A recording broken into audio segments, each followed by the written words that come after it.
I never thought my own mother would be the one to destroy my happiness. But looking back now, I can see exactly when everything started to fall apart. She was 23 years old, fresh out of college, and finally feeling like her life was beginning. She'd landed a job at a small design agency in the city. Nothing fancy, but it was hers.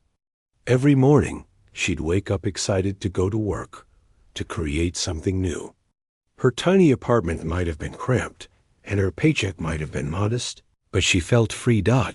And then there was him. They'd met at a coffee shop 6 months earlier, one of those perfect accidental meetings that only happen in real life. He was a high school teacher, passionate about his students, always carrying a worn backpack full of papers to grade. They'd talk for hours about everything and nothing. He made her laugh. He remembered small details about her day. When she was with him, the world felt lighter. Her mother had met him once, maybe twice. She'd been polite, smiled at the right moments, asked appropriate questions. But she could see it in her mother's eyes. The slight disappointment. The way she'd looked at his old car, his modest clothes. The way he'd insisted on splitting the dinner bill. "He seems nice," her mother had said afterward, in that tone that really meant the opposite. But she didn't care. She was happy. Isn't that what mattered? Everything changed 3 years after her father died. The grief had been hard on both of them, but her mother had taken it differently. Where she had eventually found a way to move forward, her mother seemed stuck, but not in sadness. In fear of being alone, fear of not having enough money, fear of losing the house, fear of everything. Her father had been the steady one, the one who handled the bills, made the plans, kept everything running smoothly. Without him, her mother seemed lost in a sea of financial worries that grew bigger every day. The mortgage, the credit cards, the car payments, the endless stack of bills that never seemed to get smaller. She tried to help when she could, sending money home every month, even though it meant eating ramen most nights. But it was never enough. Her mother's anxiety only grew worse. Then one evening, everything shifted. Her mother called, unusually excited. "I met someone at the charity event today. Such a successful man. A real gentleman. And he's single." She didn't think much of it at first. Her mother had been trying to get back into socializing, attending church events and community gatherings. It seemed healthy. "That's great, Mom. I'm happy for you." "Oh no, not for me, honey." "For you." Her stomach dropped. "What? His name is Richard. He owns several properties across the state. Very successful. And he's looking to settle down. I told him all about you." "Mom, I have a boyfriend." "You know that? That teacher?" Her mother's voice took on that edge she'd learned to dread. "Sweetheart, you need to think about your future. Real security. Your father would have wanted you taken care of. Dad would have wanted me to be happy. Happiness doesn't pay the bills."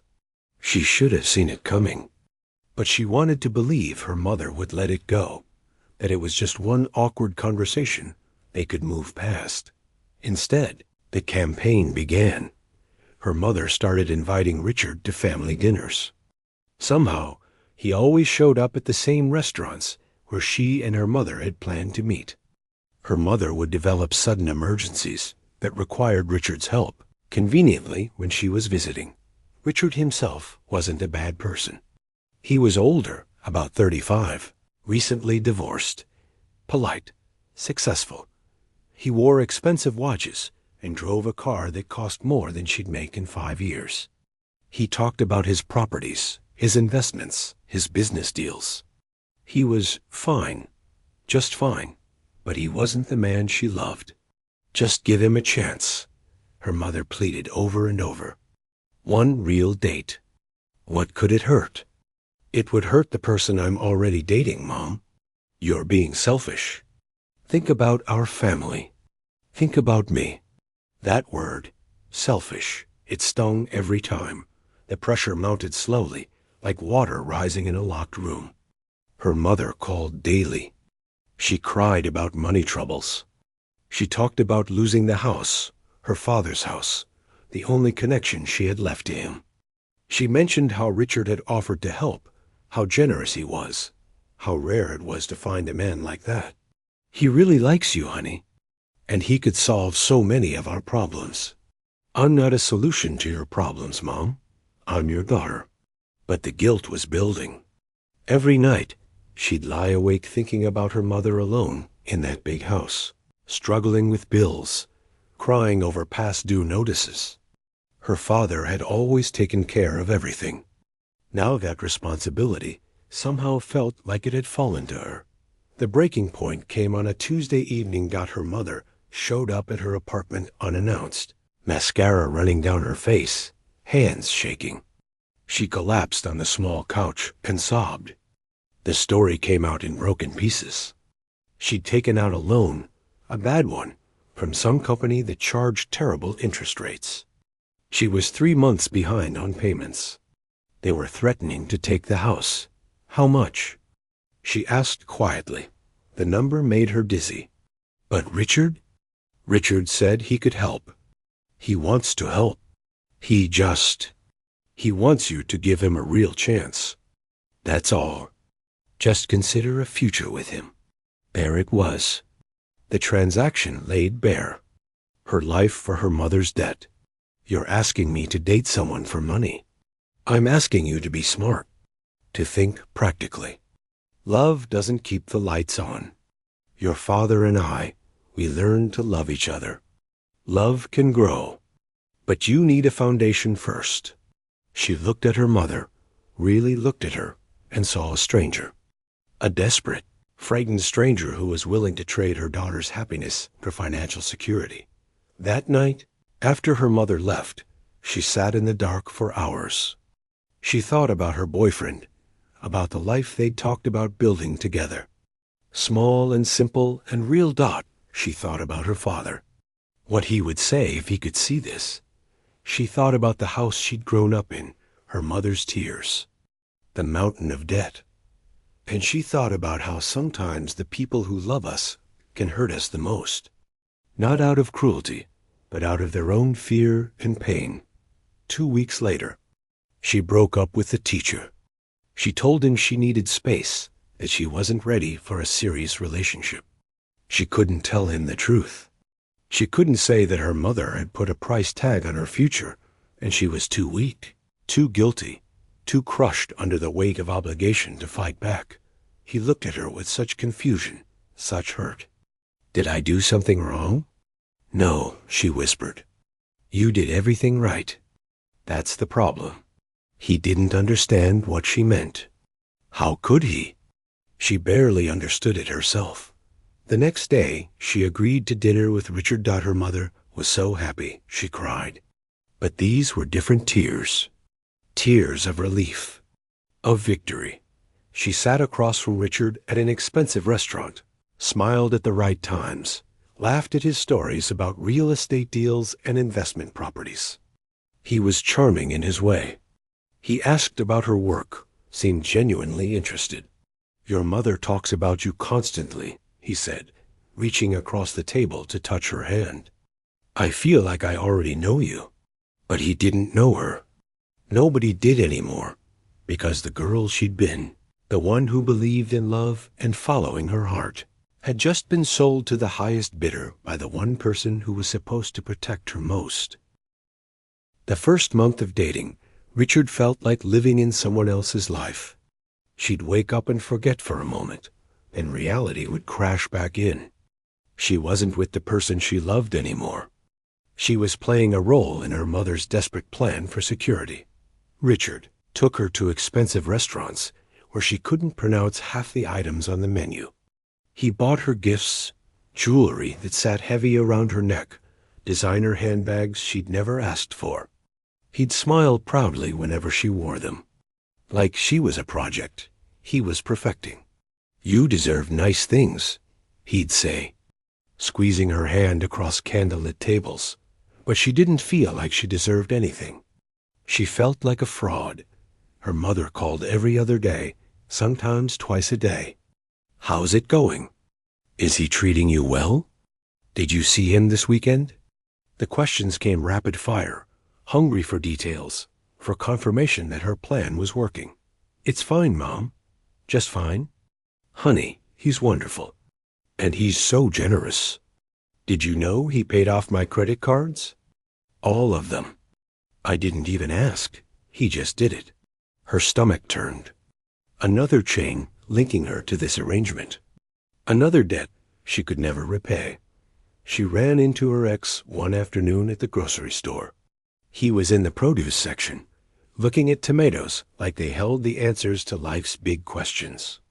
Her heart stopped. She almost turned around and left, but he'd already seen her. "Hey," he said, and his voice was exactly as she remembered. Warm, kind. Hey. They stood there awkwardly, shopping baskets in hand, the fluorescent lights buzzing overhead. "How have you been?" "Good. Busy? You?" "Same." He paused, studying her face. "You look different." "Different how?" "I don't know. Just different." He shifted his weight. "I heard you're seeing someone." "That businessman guy." Small towns. Everyone knew everything. "Yeah," she said, the word tasting like ash. "I hope you're happy," he said, and she could hear that he meant it. Even after she'd broken his heart with barely an explanation, he still wanted good things for her. She wanted to scream. To tell him everything. To apologize for the lies, for the cowardice, for choosing money over love because her mother had convinced her it was the right thing to do. Instead, she smiled. "Thanks. You too." They parted ways, and she stood in the frozen food aisle, crying quietly while pretending to examine ice cream flavors. 3 months into dating Richard, he started talking about the future. Their future. He'd mentioned houses he was looking at, places with good school districts. He'd talk about wanting kids someday, how he'd always wanted to be a father. His divorce had been hard. His ex-wife hadn't wanted children.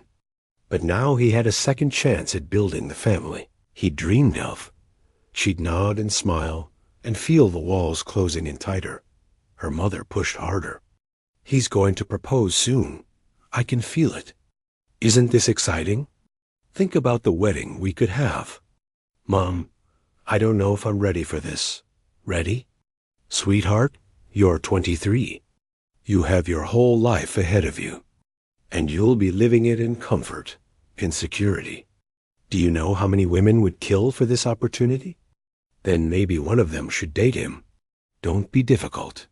You know what I've sacrificed for you. What your father would have wanted." There it was again. Her father. The ghost of his memory weaponized against her, twisted into something he never would have approved of. Her father had loved her mother, truly loved her. He would have hated seeing his daughter trapped like this, but she couldn't say that. The guilt was too strong. The proposal came on a Saturday evening, 6 months after their first date. Richard had reserved a private dining room at the fanciest restaurant in the city. Rose petals on the table. Champagne chilling in a bucket. A violinist in the corner playing something classical and romantic. His business partners were there, sitting at nearby tables, watching like this was a performance they paid to see. Richard got down on one knee. The ring was enormous, obscene, catching the candlelight and throwing sparkles across the white tablecloth. She could see her reflection in the diamond, small and distorted. "You've made me happier than I ever thought possible," he said, and she knew he believed it. He believed this was real, that she felt the same way. "Will you marry me?" Everyone was watching. His colleagues leaned forward in their seats.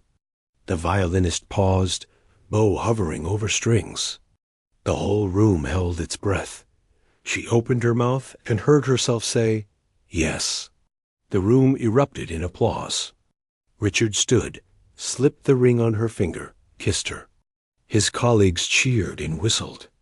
Someone popped another bottle of champagne. She smiled until her face ached in the car afterward.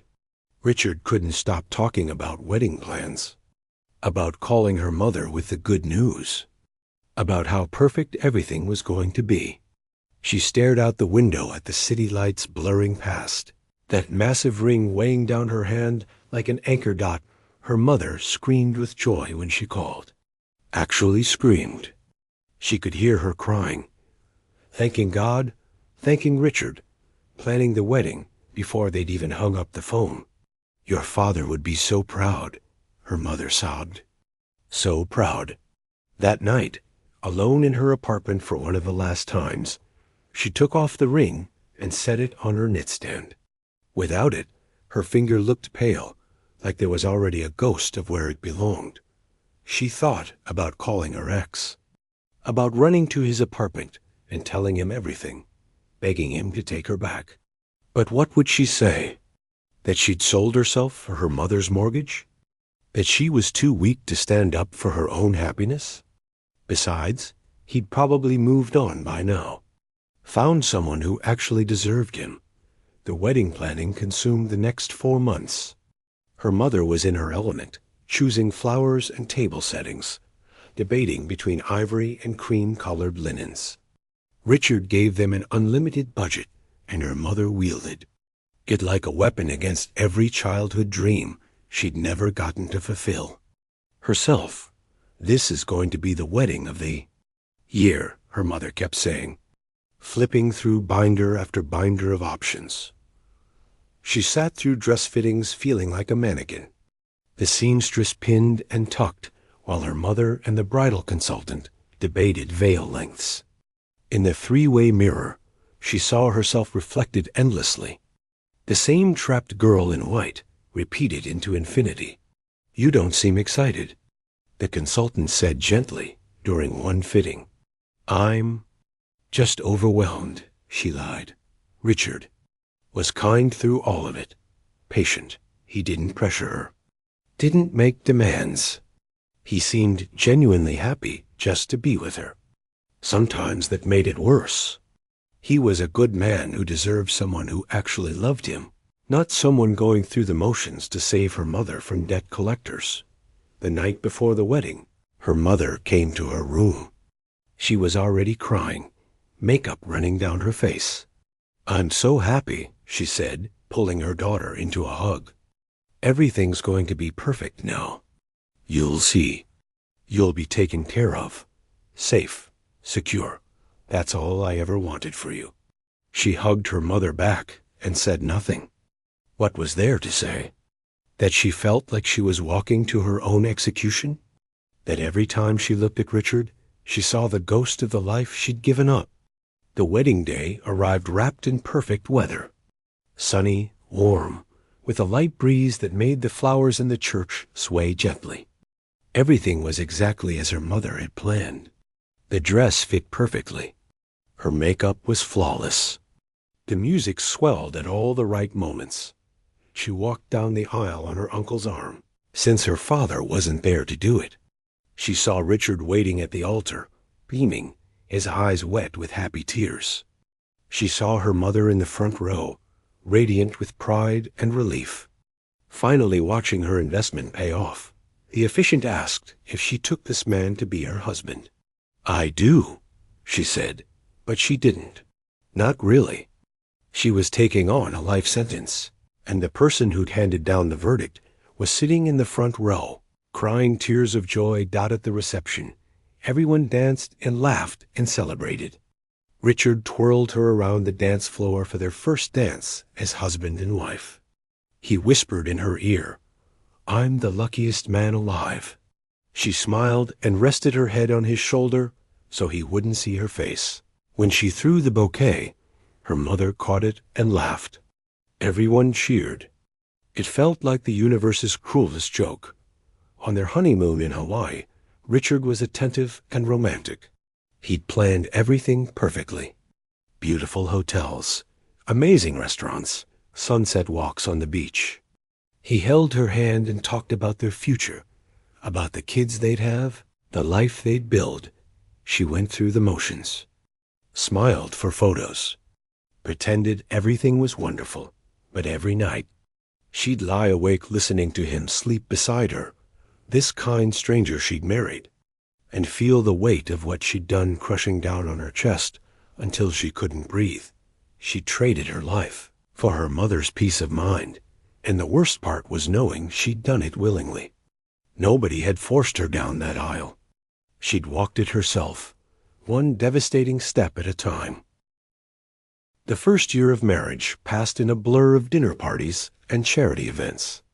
She became exactly what Richard needed her to be. The perfect wife who smiled at his colleagues, laughed at their jokes, wore the right dresses to the right functions. She was a beautiful accessory on his arm, and she played the part flawlessly. Her mother visited often, always marveling at the penthouse, the designer furniture, the view of the city from the floor-to-ceiling windows. "Look at this life," she'd say, touching the marble countertops like they were made of gold. "Aren't you glad you listened to me?" She'd nod and pour her mother more wine and change the subject. Richard wanted her to quit her design job. "You don't need to work anymore," he said one morning over breakfast. "We don't need the money, and I'd like you to be more available. There are so many events, so many opportunities for us to network together." She'd loved her job. It was the one thing that still felt like hers. But she could see in his eyes that this wasn't really a suggestion. It was an expectation. "Okay," she heard herself say. "I'll put in my notice." Her mother was thrilled when she heard. "This is perfect. Now you can focus on being a wife. Maybe start thinking about children soon?" Children. The thought made her feel sick. Bringing a child into this hollow arrangement felt like the ultimate betrayal. A child deserved parents who loved each other, not whatever this was. But Richard brought it up constantly. "I think we should start trying," he'd say over dinner. "We're not getting any younger. And I want at least 2, maybe 3. She'd smile and nod and find reasons to delay. "Not yet. Soon. Let's wait a little longer." 2 years into the marriage, the cracks started showing. Richard became more controlling, though he'd probably call it concerned. He wanted to know where she was going, who she was seeing, what she was doing with her time. He monitored the credit card statements, questioning every purchase. "Why did you spend $200 at an art supply store?" he asked one evening, holding up the statement. "I'm thinking about designing again. Just as a hobby." "We talked about this. You have responsibilities now. Hosting duties. My colleagues expect a certain level of attention from us." "It's just a hobby, Richard. A few hours a week. I'd prefer if you focused on our life together." "Is that too much to ask?" The way he said it made her feel guilty for wanting anything of her own. He wasn't yelling. He never yelled. That almost made it worse. It was all so reasonable on the surface, so logical. But underneath, she was disappearing piece by piece. She stopped seeing her old friends. They didn't fit into Richard's world anyway, with their modest apartments and normal jobs. And what would she even talk to them about? How empty she felt despite living in luxury. How she'd sold herself and was now paying the price. Her mother noticed nothing. Or maybe she chose not to see. Every visit was the same routine. Admiring the house, praising Richard, reminding her daughter how lucky she was. "Some women struggle their whole lives," her mother would say. "You have everything handed to you. A beautiful home. A successful husband. No money worries. Your father and I had to scrape by for years. Were you happy?" She asked one day, the question slipping out before she could stop it. Her mother looked surprised. "What kind of question is that?" "With Dad, in the beginning. Were you happy?" Her mother's face softened. "Your father was a good man. We built a life together. That's what marriage is.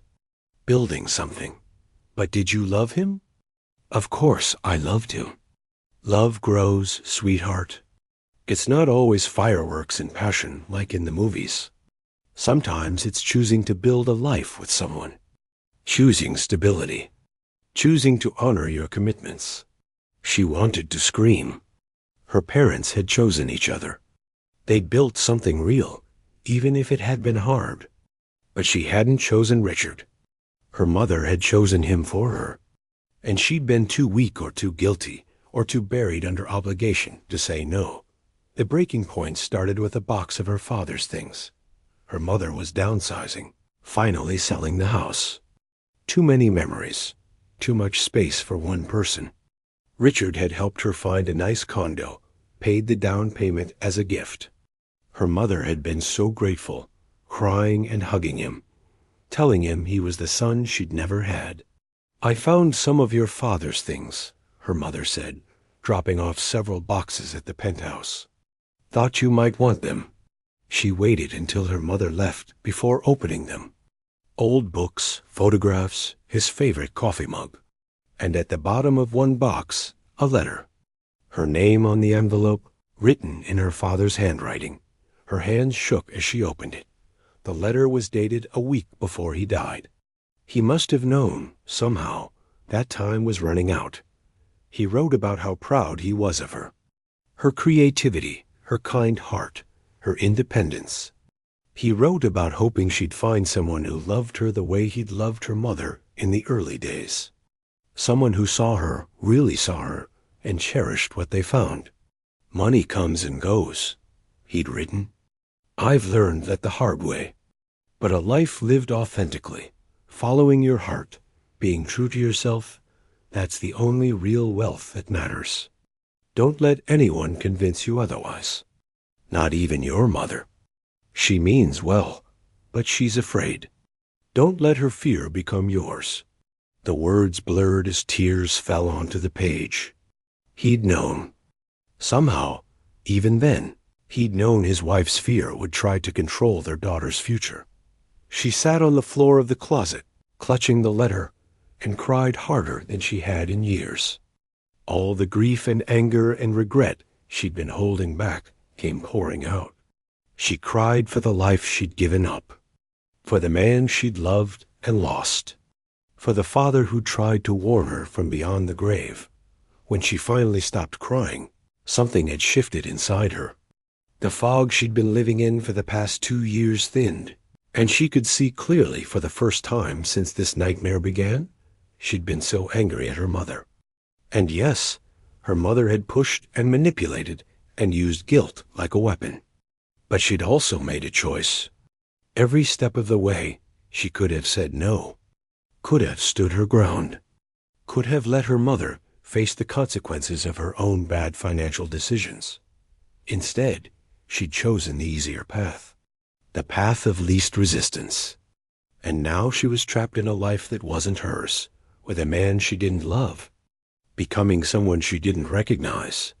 That evening, Richard came home from work, talking about a business dinner the following week. "Wear the blue dress," he said. "The one I bought you for your birthday. It photographs well." "I need to talk to you," she said. He looked up from his phone, surprised. She rarely initiated serious conversations anymore. "I want to start working again. Real work, not just hobbies. I want to open my own design studio." His face hardened. "We've discussed this. You have other responsibilities." "What responsibilities?" "Hosting dinners? Smiling for photos? That's not a life, Richard. That's being a decoration. That's being my wife. That's the life we agreed to. I never agreed to disappear. You're being dramatic. You have everything you could possibly want. I want to feel like myself again." He stood up, his voice rising for the first time in their marriage. "Do you know what I've given you? What I've done for your family? Your mother would still be drowning in debt if it wasn't for me. And this is how you repay me? With complaints?" There it was. The transaction laid bare again. He'd bought her, paid off her mother's debts, given her a comfortable life, and in return, He expected her to play the role of grateful wife forever. "I never asked you to do any of that," she said quietly. "Your mother asked, and you went along with it. So don't pretend you're some innocent victim here." He was right. She'd gone along with it. Every step, every compromise. Every time she'd swallowed her objections and smiled and nodded and played the part. But she was done playing. "I'm pregnant," she said. The words hung in the air between them. She'd found out that morning, staring at the test in the bathroom, feeling like the walls were closing in completely. Richard's anger evaporated instantly. His face transformed into pure joy. "What? Really? That's incredible." He moved to hug her, but she stepped back. "I'm not sure this is a good idea," she said. "What do you mean?" "This is perfect. We've been talking about starting a family. You've been talking about it. I've been avoiding it. Why would you avoid it?" "Because I don't love you, Richard." The silence that followed was deafening. She'd finally said it out loud. The truth they'd both been dancing around for 2 years. He looked like she'd physically struck him. "What? I don't love you." "I never have. I married you because my mother was desperate, and I was too guilty to say no. But I can't do this anymore. I can't bring a child into this lie." She waited for him to yell, to argue, to fight back. Instead, he sat down heavily on the couch, his face pale. "I knew," he said finally. "I think I always knew. But I thought maybe with time you'd learn to love me, that I could make you happy." The sadness in his voice almost broke her. He really had cared. In his way, he tried. But you can't force love, no matter how hard you try. "I'm sorry," she whispered. "What do you want to do?" "I don't know. But I need to figure it out. And I need to do it without everyone else making my decisions for me." That night, she called her mother and told her everything. The pregnancy, the confrontation with Richard, the letter from her father. All of it. Her mother was silent for a long moment. "Then, you're throwing away everything I built for you." "You built it for yourself, Mom, to ease your guilt, Hebbo." The divorce wasn't quick or easy. Richard fought it at first, not out of love, but out of pride. His lawyer was expensive and ruthless, painting her as an ungrateful gold digger who'd trapped him with a pregnancy just to take his money. The irony would have been funny if it wasn't so painful. Her lawyer, a sharp woman in her 50s who'd seen everything, laid it out plainly. "He's going to make this difficult. Men like him don't like losing control. But you have options. The prenup has clauses about children. You'll get support, probably shared custody. But it won't be pleasant." It wasn't. The next 6 months were a blur of lawyer meetings, mediation sessions, and court dates. Richard's team dug into everything. Her text messages, her bank statements, trying to find evidence of an affair or some other proof that she was the villain in this story. They found nothing because there was nothing to find. Just a woman who'd made a terrible mistake and was trying to fix it before bringing a child into the mess. Her mother tried to intervene. She showed up at her temporary apartment, the small one-bedroom she'd rented with the last of her savings, and begged her to reconsider. "Think about the baby," her mother pleaded. "A child needs stability, security. Richard can provide that." "A child needs parents who don't resent each other," she replied. "A child needs to see what real love looks like, not whatever Richard and I were pretending to be." "You're being selfish again." "Just like always." That word, selfish, it used to cut deep, used to make her fold and give in. But not anymore. "You know what, Mom? Maybe I am being selfish. Maybe wanting to live my own life, make my own choices, be honest about my feelings. Maybe that is selfish. But I'd rather be selfish than spend the rest of my life as someone's puppet." Her mother's face crumpled. "I only wanted you to be safe." "No, You wanted you to be safe. You wanted to fix your mistakes using my life. And I let you. But I'm not doing it anymore. So you'll never forgive me? I'm your mother. I did my best." She looked at this woman who'd raised her, who'd packed her school lunches, and taught her to ride a bike, and held her when she cried over her first heartbreak. The woman who'd also manipulated her into marrying a stranger for money. "I don't know if I'll ever forgive you," she said honestly. "Right now, I'm just trying to forgive myself." Her mother left in tears. They didn't speak for months after that. The baby grew inside her while her life fell apart and rebuilt itself simultaneously. She got a job at a small marketing firm, entry-level work that barely paid the bills. Her apartment was tiny, nothing like the penthouse. She ate cheap meals and wore old clothes and learned to budget. Every dollar dot, and she was happier than she'd been in years. Her daughter was born on a rainy Tuesday in October. She was tiny and perfect, with a full head of dark hair and lungs that could wake the entire hospital floor. Holding her for the first time, she made a silent promise. This little girl would never be pressured into living someone else's dream. She would never be told that her worth was tied to who she married or how much money she had. Richard came to the hospital. He held his daughter awkwardly, like he wasn't sure what to do with something so small and fragile. "She's beautiful," he said softly. "Yeah, she is." "I'm sorry," he said, not looking at her. "For everything. For not seeing what was happening. For thinking I could make you love me. I'm sorry, too. You deserve better than what I gave you." They weren't friends, probably never would be. But they'd found a kind of peace. A mutual understanding that they'd both been victims of circumstances neither of them had fully controlled. The custody arrangement was fair. Shared time, financial support that let her afford a better apartment and childcare. Richard was trying to be a good father, even if he'd never been a good husband to her. She went back to work after maternity leave, juggling motherhood and deadlines and the chaos of single parenting. It was exhausting. Some nights she'd fall into bed so tired she couldn't even think. But it was her exhaustion, earned from building her own life.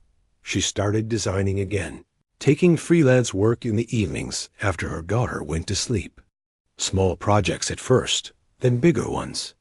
A logo here, a website there. Her portfolio grew. Her confidence returned. One Saturday afternoon at the park, watching her daughter toddle around the playground, she ran into him. The teacher. Her ex from what felt like another lifetime. He was pushing a little boy on the swings, laughing as the kid shrieked higher. Higher! They made eye contact across the playground. For a moment, neither of them moved. Then he smiled, and it was kind, genuinely happy to see her. "Hey," he said, walking over. "It's been a while." "Yeah, a few years. Is that your daughter?" He nodded toward the little girl trying to climb the slide backwards. "Yeah, she's two. Fearless and exhausting." He laughed. "I get it. This one's my nephew. I'm on uncle duty today." They talked for a few minutes, catching up on the broad strokes of their lives. He'd gotten married 2 years ago, a fellow teacher. They seemed happy. She was genuinely glad for him. "I heard about your divorce," he said carefully. "I hope you're doing okay." "I am. Actually, I really am. It took a while to get here, but I'm good. I'm glad." He paused. "For what it's worth, I never understood why you ended things the way you did. But looking back, I think maybe you were going through something you couldn't talk about." Tears stung her eyes. "I was, and I'm sorry. You deserved an explanation. You deserved honesty. Water under the bridge. We were young. Life happens." He smiled again. "You seem different now. More. I don't know. More yourself. I am myself now. Took me long enough to figure out who that was." They parted ways amicably, No bitterness, no what-ifs. Just two people who'd known each other in a different chapter. Acknowledging that some things aren't meant to last out, her mother reached out when her daughter turned 3. A tentative text message asking if she could visit, meet her granddaughter. She thought about it for a week before responding. They met at a coffee shop, neutral territory. Her mother had aged, new lines around her eyes, gray streaking through her hair. She looked smaller somehow, diminished. "Thank you for agreeing to see me," her mother said. "I'm doing this for her," she said, nodding toward her daughter coloring at the table beside them. "Not for you. She deserves to know her grandmother. But we're going to have boundaries. I understand. No more manipulation. No more guilt trips. No more trying to control my life or make decisions for me. If you can't respect that, then this doesn't work." Her mother nodded, tears in her eyes. "I was wrong. About everything. I let my fear control me. And I hurt you. I hurt you so badly, and I don't know if you can ever forgive me, but I want to try to make it right." "I don't know if I can forgive you," she said honestly. "Maybe someday. But right now, I just need you to respect my choices and be a good grandmother. Can you do that?" "I can try." It wasn't a happy ending. It wasn't everything magically fixed and relationships restored. But it was honest. It was real. 5 years after her divorce, she opened her own design studio. Small, just her and 2 employees working out of a renovated office space downtown. Her daughter started kindergarten, bright and curious and completely unaware of all the drama that had preceded her birth. She dated occasionally, but wasn't in a hurry. For the first time in her adult life, she was content being alone, being independent, making her own money and her own choices. Her mother visited once a month, always careful, always respectful of boundaries. They'd never have the relationship they'd had before. Too much had been broken. But they were building something new, something based on honesty instead of obligation. Some nights, she'd read her father's letter again. The paper was worn now, creased from being folded and unfolded so many times. His words about living authentically, about not letting fear dictate her choices. They meant more now than ever. She thought about all those years she'd lost, trapped in a marriage that had been a transaction from the start. All the dreams she'd deferred, the parts of herself she'd buried to make everyone else comfortable. She couldn't get those years back. Couldn't undo the choices she'd made or the pain she'd caused herself and others. But she'd learned from them. Learned that no amount of money or security was worth losing yourself. Learned that the people who truly love you want you to be happy, not just comfortable. Learned that sometimes the bravest thing you can do is disappoint someone.